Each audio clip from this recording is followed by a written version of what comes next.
Good afternoon. I'm here today with Councillor Cllr Bywaters from the Sawtry and Stilton division of County Council. Simon, welcome and thank you for coming. Really appreciate it. This follows on from our first podcast, and we'll also be doing some further podcasts. This evening, after this podcast, we'll be doing another podcast with 5 parish councillors from Stilton. That's something to look forward to. So, Simon, really, as we've mentioned previously, the objective of this was to almost give the people of Stilton a breakdown of the different roles within parish, district, and county county councillors. From your perspective, being a county councillor, how long have you been a county councillor for? So I got first elected back in 2013, so I'm into my sort of 9th year now, coming up to my 9th year. So, wow. Although in that time there was some changes of the boundary, Yeah. They moved the boundaries 4 years ago in 2017 at the last election. So there was a little bit of jiggering around with how the boundary sat. I didn't actually represent Stilton before 2017, but obviously it's now come north as far as my particular division goes, as far north as Stivington and the bridge at Wansford, basically, and everything west of the A1. So it's quite a big area, really. It is a big area, yeah. Absolutely.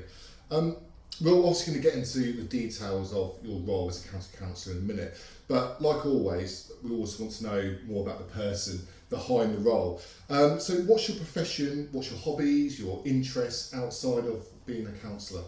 Well, my profession is I'm self-employed, so I've spent probably a lot of my career in the last 20 years as a freelance investigator. So I've worked for various people investigating mainly insurance fraud, motor insurance fraud, and some business-related fraud, really. But it's predominantly for insurance companies, although that's sort of slowed down now as I've taken on more roles and responsibilities as a county councillor, and I'm a retired policeman as well. So I've juggled quite a few hats over the last few years. I bet you've got some stories to tell from your investigations. Yeah. And obviously previous to that, you were in the Royal Marines. Yeah. You tell us a little bit more about your service to the country? Yeah, so I joined the Royal Marines in about 1985. So I was inspired by the Falklands. Yeah. And I saw the Marines and I thought, I could do this. So I joined up. Passed the commando training. I joined at 16, so as a young lad. Yeah. I passed my commando training when I was 17, and then I deployed around the world. Basically, I served in training theatres of Norway, Brunei. Did my jungle warfare training course in Brunei. Yeah. Served in Africa, the Middle East. It culminated on active service in 1991. So I served. No, it was Ophaven, so just after the end of the war, during the Kurdistan crisis. When Saddam was persecuting the Kurds, we deployed into the mountains to help rescue him, basically. So it was quite tragic. Yeah, of course. Pretty much what we're seeing in Afghanistan now, really. Yeah, absolutely. I mean, I've worked with the Royal Marines before. Very, very good soldiers. Funny language they use, and I've got used to it. Obviously, we've got our wets, and yes, and I think as a veteran myself, and you, it's good to see the Armed Forces Covenant. Certainly from a Cambridgeshire County point of view, they've got the Gold Standard Award now, which is great. And taking it seriously, because there was a time when it was brought in, it wasn't quite taken as seriously as it is now. Yeah, absolutely. And we've got lots of veterans like yourself who need the local authority to support them, guide them through, not necessarily babysit people, but show that we support our armed services veterans as well, and also just help them, give them advice. And it's myself included. The door shuts, you hand your ID card back and you're out in the wide world, big wide world. So, so anything the local authority can do, and Cambridgeshire County Council have got the Gold Covenant, and anything we can do to help and support our armed forces, then it's got to be a good thing, really. I think during the service I went to America quite a lot, and there is a contrast in difference between how the Americans do things and view and us, and I think some of that has crossed over the Atlantic a little bit, which is nice. But I mean, they even though you speak to American veterans, they actually say the same things that British veterans do, and I suppose other veterans of other countries. I do feel that there is almost a disparity because if you were injured in service after October 2005, you're on the new scheme, the compensation scheme. Prior to that, you're on the old one. And there is a huge difference between the two. And obviously that's a national level decision that they took. But I know many veterans who have lost limbs and been seriously injured just prior. And so they're on the old war pension, as it is, where now it's slightly different. But I would probably say 3 times better in terms of what you would get, and also it's almost like a passport, so it passports you automatically to many other things. It's just a shame it hasn't been rolled out to those previously, but I guess where is the cut-off? You know, it's always difficult, Mark, isn't it? And you know that's a national government decision, you know. But I share the frustrations because I do know guys who have been injured in the Falklands, Northern Ireland, all the conflicts that we've witnessed during my generation for sure, and it can be tricky. But I guess it's like lots of things, you know. NHS pensions, police pensions, you know, your age when you retire, you know, that everyone takes a hit somewhere, and rightly or wrongly, it's a government decision. So, of course. So, what was the inspiration for you to become a county councillor? Was there a defining moment that made you think, I want to do this?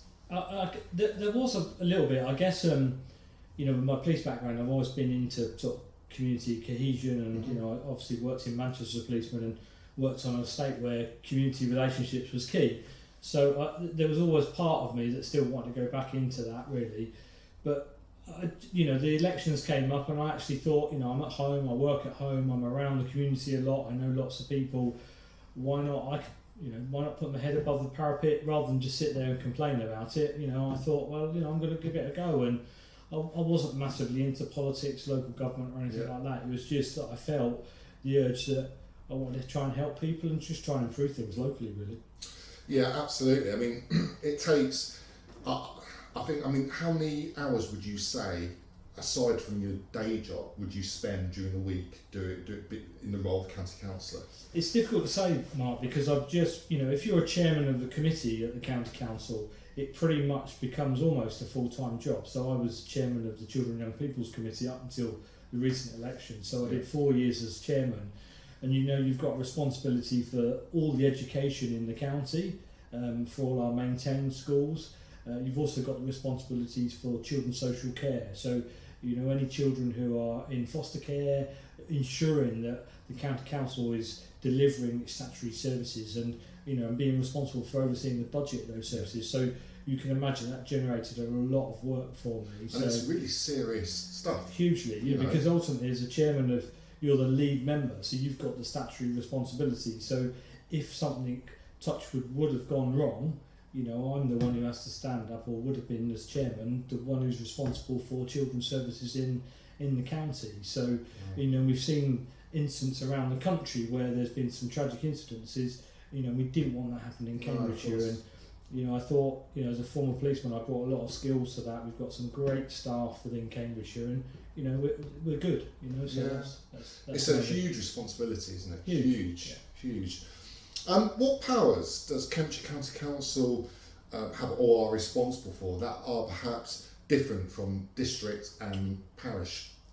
So you know, every level of local government, so your parish councils, your district and your county, are all responsible for different things. So the county council, as I said, are responsible for children's safeguarding, children's services, adult social care, you know, once someone leaves hospital, supporting the elderly residents. So anything to do with social care is responsibility of the county council.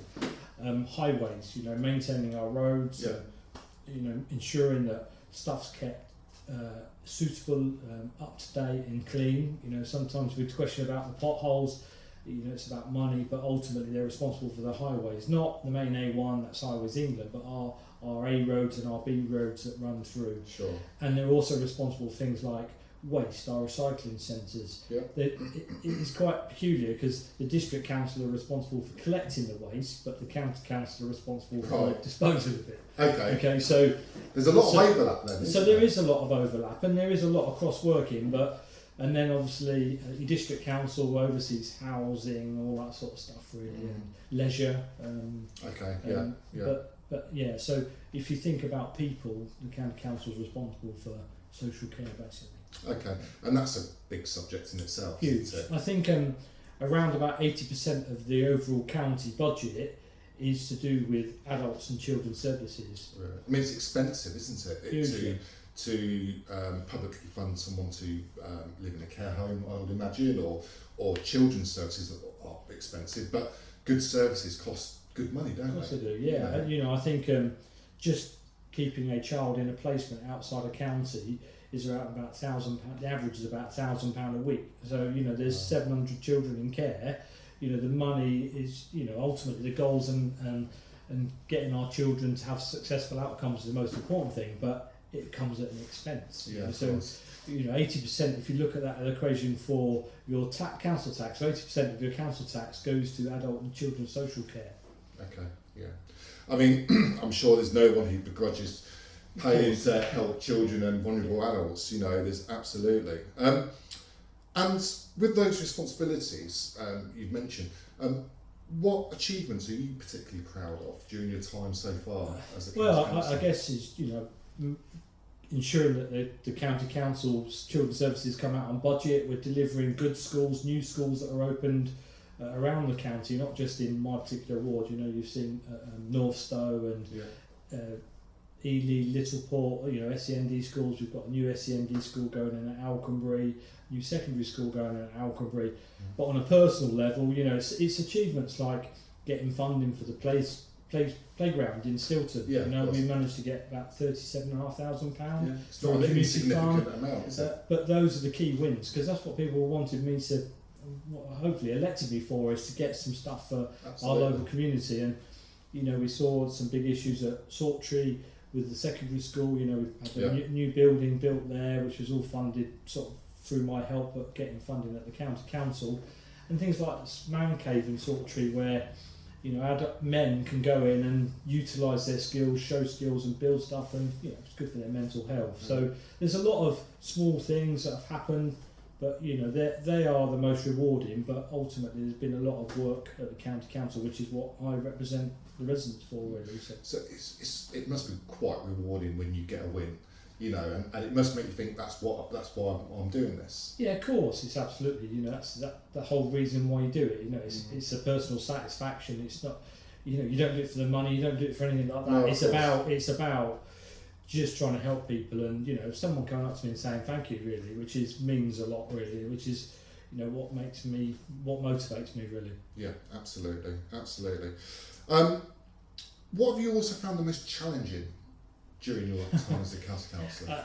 It's the most challenging thing, I'll be honest with you, it's the politics of the county council. Sometimes there's a lot of bureaucracy involved. Okay. I'm a quite a straightforward sort of thinking guy, and I've been told off many times by suggesting to do something, and actually policy and strategy and all that says you've got to run it through a process, and I understand that, but it can be hugely frustrating when you can see an end goal, what you want to do, but you've got to go and jump the hoops through the local bureaucracy. And I'm assuming the outcome would have been the same regardless. Yeah, and does it slow that process down? Sometimes I would suggest it does, really. Yeah. But it's governance, though, isn't it? It is, absolutely, yeah, and accountability that it's the general public need that as well. So, of course.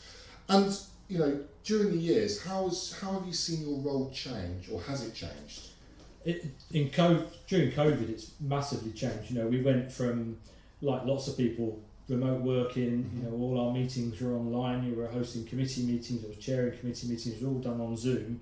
I didn't even know what Zoom or Teams was over 18 months ago. It's something that we're now sat here talking and sharing stuff. So that was challenging, understanding that. Nobody teaches you a lot of the IT stuff. You've got to learn quickly and be flexible to it. But then you also miss that, like a lot of us, that interaction like us talking here now, rather than looking at a computer screen talking to you. Yeah, absolutely. So there have been challenges, and slowly we're all sort of getting back to normal, and hopefully, touch wood, absolutely we'll get back to that normality that everybody's dying to get back to. really. Absolutely. Do you have to be a member of a political party to be a county councillor? No, you don't. No, I'm a Conservative, so that's what I was elected for. You don't have to be. You can be an independent, so you can stand on your own manifesto and what you pledge to your constituents. So no, you don't have to be any political allegiance to be elected as a county councillor. But once you have a political allegiance, you generally stay within your groups and have that political influence at the county council within your political groups, really. So at the moment, the council's in no overall control, but there is an administration formed by the three other parties, Labour, Lib Dems and the independent groups, to form the administration of the council. So in effect, I'm now an opposition member holding the administration to account and asking questions of their decision making, basically. Okay, that makes sense. And if someone was watching this and they're in obviously a different area, but they're interested in becoming a county councillor, how should they go about it? What should they do?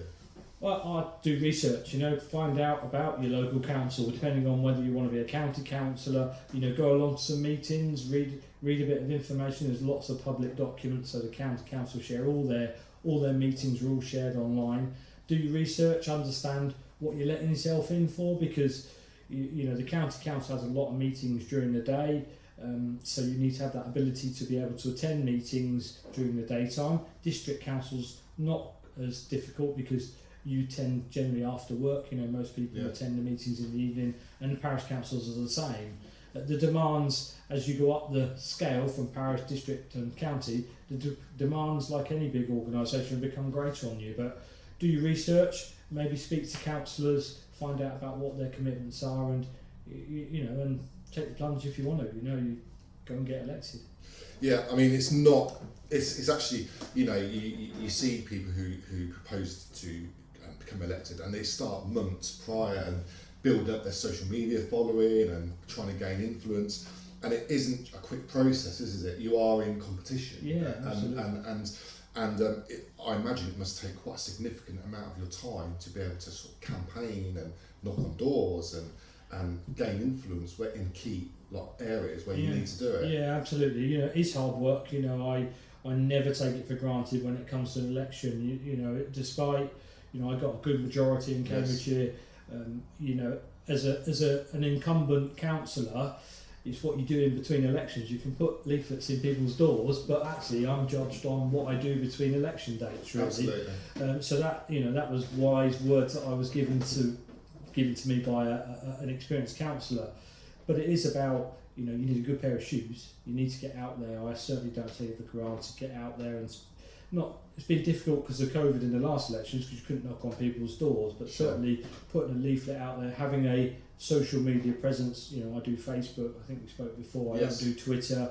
I do Facebook as a local councillor, and I regularly put updates on there, what's happening, what I'm doing, and use it as a way for people to interact with me and contact me as well. But I've got the normal email and phone call, telephone, but it's about being seen and being a man of your word, basically. Yeah. You promise something at the beginning in your manifesto. It's about how you deliver that, and raising funds and helping support people locally is what helps you get re-elected as well. No, absolutely. And obviously the Stilton playground is coming on a treat now. They released a photo last week, I believe it was, of it coming on, and long overdue. But I think as a father with a young daughter, having somewhere in the village would be brilliant. Because at the moment we used to go to Folkesworth.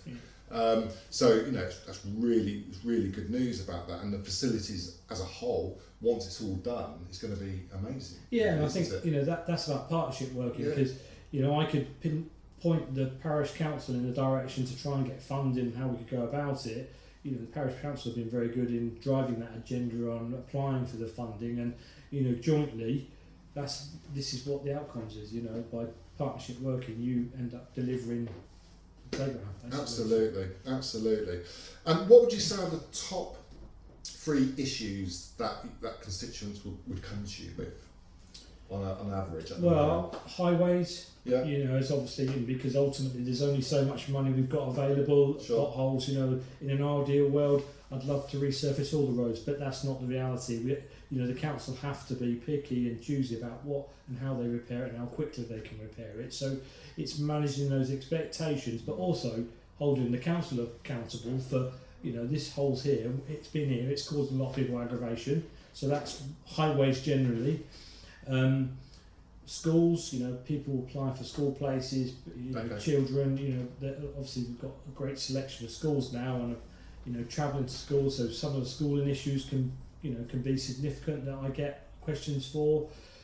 And then just generally, you know, a whole portfolio of issues that, you know, there can be varying from housing issues to disputes to planning issues, that, you know, there's a real variety, and it's not necessarily I've got all the answers to those questions, and I don't ever profess to be an expert, but what I think I'm good at doing is finding out who to signpost to, Yeah. who to get in touch to, and that I think is a crucial role for me. And then ultimately, you know, if it's seen to be unfair or someone's treated unfairly by a local authority, it's me to challenge that local authority and say, well, is this fair? You know, should this not be done a different way, for example? So, yeah. Okay, all right. I'll put COVID down here, but we've already obviously covered that. And obviously you mentioned about how it's impacted on your work. What ambitions do you have left in your role as county councillor? Where, if in the next 5 years, as an example, what's your sort of plans? I think, you know, having been involved in children's services and stuff like that, I think one of the big things I'm really keen on, and I've been doing it, is about the outcomes for young people. Yeah. You know, educationally, you know, we've always driven this agenda to, you know, go to university, which is great, you know, but there are lots of young people who potentially, because I left school at 16 and joined the military. Yeah. Actually, there's a big proportion of young people who, you know, aren't that fit for university, and it's about, you know, how we mentor those, how we signpost those for education, and, you know, go and do an apprenticeship, train, go to college, and go to work, get a job. You know, those are the sort of things I want to try and push really. And we've run a really good pilot mentoring scheme for our care leavers over the last 12 months in Cambridgeshire, which I helped to set up, and, you know, seeing the outcomes of some of these care leavers and being able to get the results that, you know, whether that's training, getting on a course, good quality people are in our communities who can help young people, signpost them. Absolutely. And it's that mentoring thing that I think is really crucial really. So it's not just about schools telling children where to go and what to do, it's about other adults who have got good skills to offer to signpost people really. Well, you know, the armed forces generally are the largest have the largest offering of apprenticeships in the country, and, you know, it's an ideal for a lot of people, you know, who don't want to go to university and want to join as a young soldier, airman, marine, or in the Royal Navy. It's a brilliant career, and you know, whilst times have changed, the ethos is always stays the same, and I'd recommend it to any young person considering joining. The armed forces, I always think, are not as big as they used to be, but they're definitely more deployable. And that's just one avenue where potentially young people can get a rewarding career, I feel. But apprenticeships in general are just awesome, and you know, you learn lifelong skills, and predominantly, you know, you don't have any debt when you know, and to service when you go to uni. So, you know, there's so many opportunities now, and you hear of firms all the time that they're struggling to get apprentices. So, you know, there's plenty of job opportunities. I mean, just look, if you've got an HGV license, crying out for them now, aren't they? You know, they're paying some really good money now. And the army, you can, you know, lots of people. I think it's my nephew's joined the engineers a couple of years ago, and he's got all his licences. You know, I think he's not even turned 21 yet, but you know, he's got a variety, all paid for by the army, and he's doing his service. And also, you know, it's an old cliche, but it does make you grow up. You know, we're two old veterans talking here now. I don't want to come across as that, but actually, you know, you and I are classic examples that actually it's set a good foundation in your life. Absolutely. But you can move on and do other things really, which is what any young person can do, because you don't know what you're going to do for the rest of your life when you're 16 and 17. To put yourself in that bracket, say I'm going to have a career for 35 years in the same job, it doesn't happen now, does it? No, very rarely does it. It's and also being in the military. It's not just about deploying operations. I mean, in my experience, I went down to RAF Manston for just over 2 months. We got trained up to be firefighters to cover the fire strikes. It's something I've never thought I'd be doing. And obviously, the military are used generally by the government of the day for when these things happen. So you end up doing all sorts of weird and wonderful things, and it always adds a string to your bow. And like you, I guess I look back quite fondly at those times. But I definitely, to add what you said, I definitely think that it does make you highly adaptable when you come out. And I think it gives you a can-do attitude rather than look at the negatives in things. I think most people who have got a military background will always try and look at the positive side. You have to deal with the negative stuff, but there's always a solution to a problem. And I think if you can apply that to your life, and especially young people, building resilience in young people. Because you do have setbacks. Everybody has setbacks in life to a greater or lesser degree, and it's how you bounce back from those really that we all become better people. And the military, from my experience, gives you that in abundance really. Absolutely. Okay, and so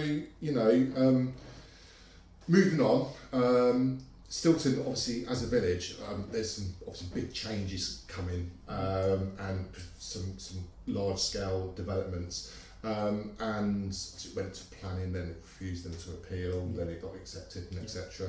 Are we able to hold developers to account for what they propose in their proposals? Yeah, so I mean, it's a complicated. We could sit here all day and talk about planning issues, but for the new development in Stilton, for example, on the High Street there, it's been passed. It's been through the bureaucratic process. There's been lots of questions, and people like Councillor Alban, myself, and the parish council have been on that journey. We asked the questions. We asked, why is it necessary to do X, Y, and Z, for example. It has been passed. Whilst they're building, as a role as a councillor is to challenge the builders. So, for example, new developments. I've seen them all over, especially in Sawtree, where lorries bring mud on the roads, and it's my role to keep challenging developments, to clear it up, to make sure they're adhering to the planning conditions that have been sent by the council, to hold them accountable. But also what you've got to remember is that, a new development to us, there will be residents living in there, so in 12 months' time there will be residents of Stilton, and as what we've seen in Sawtree, we've had lots of big developments there, but they all become part of the community. They all become, that new development will in a year's time be part of Stilton. So we, although some people disagree with it, we've got to learn to accept that that's the way that the world's developing, and we've got to accept them in our community, because they will become residents and love Stilton as much as you and I and all the residents do really. So absolutely. And also, it is welcome news for business in the village. Certainly from the pub perspective. And good news for other local businesses. Simon, thank you so much. I really appreciate it. And no, it's really good of you to spare. You're absolutely fine, Mark. It's lovely to see you, and thank you for inviting me along. That's all right, pleasure. Thank you very much. Thank you.